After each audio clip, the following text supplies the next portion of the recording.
Hola, NextGen Collective. Welcome to my home. Let's step on in.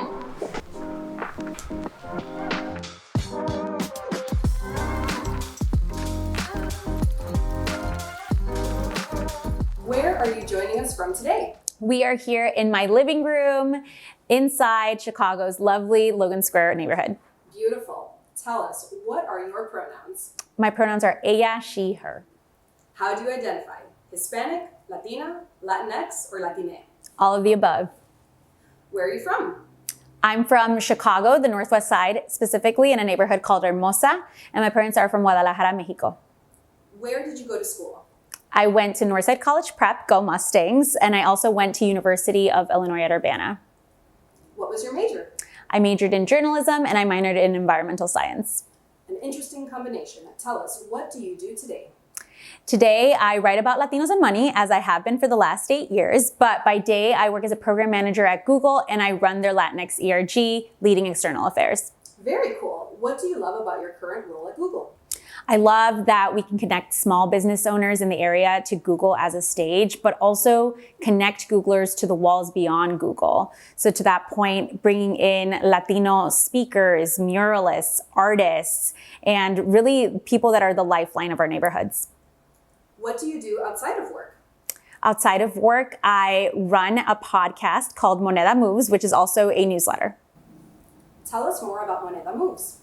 Moneda Moves is a newsletter where I highlight Latino and business headlines, as well as a podcast that drops twice a month. And here I interview leaders in the business space that are building companies or making impact and influence within the finance space, and often are the first in their families to do so. Fascinating work. Tell us, why did you decide to start Moneda Moves? Yeah, I started Moneda Moves in 2015 as a passion project when I saw that there was a lack of representation of Latinos in national business news. Whenever we saw Latino stories, we tended to hear about it in the context of immigration, poverty, or even violence. But me having grown up in a very Latino neighborhood and looking around me and seeing so many small business owners, I knew that there was a different way to portray Latinos. I knew that there was an opportunity to portray us as innovators, entrepreneurs, and culture shifters. Who inspired you the most in your life growing up? My mom and dad. My mom really knew how to set her mind to goals and follow through. And my dad is an entrepreneurial spirit at his core. He was also the first in our family to start a small business of his own. In your opinion, what's the biggest challenge facing Latino professionals today?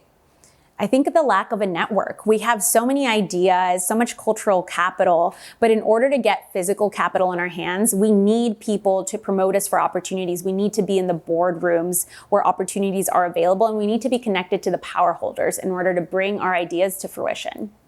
What personality trait do you attribute to your success? I have a hard time taking no for an answer. And I don't know if that's necessarily a strength, but whenever I hear a no, I hear a not right now or a no, that wasn't the right positioning, try again later. So I keep trying until I hear yes. Name 3 causes you're passionate about. I'm passionate about mentorship, capital flow to entrepreneurs, and supporting small business owners, which really are the backbone of a lot of our neighborhoods. Excellent. Which public figure do you admire most? I admire Luis Van Ahn. He's the founder of Duolingo.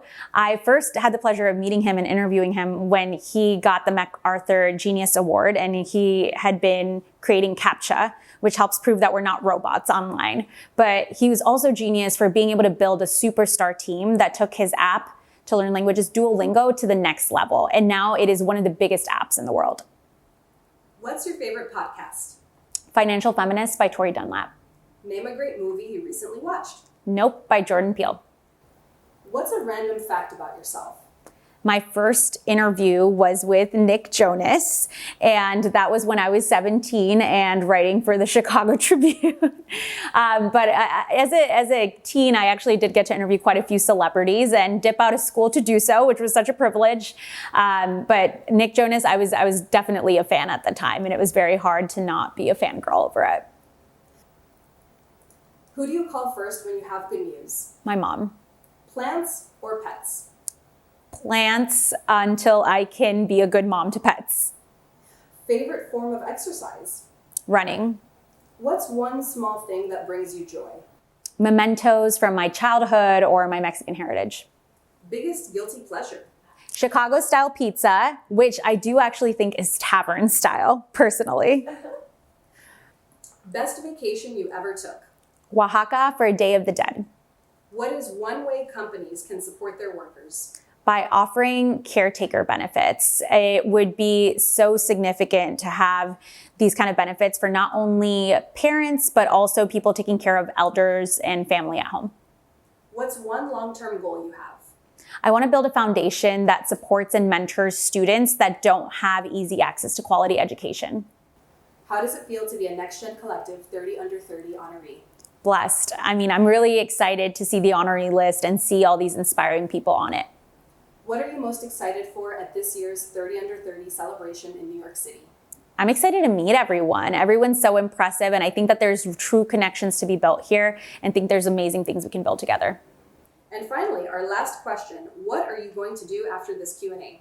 I'm going to prep. I am speaking with a group of Latinx rising professionals about how to build wealth. We're sure you'll rock it. Thanks again, Lyanne. Thank you so much.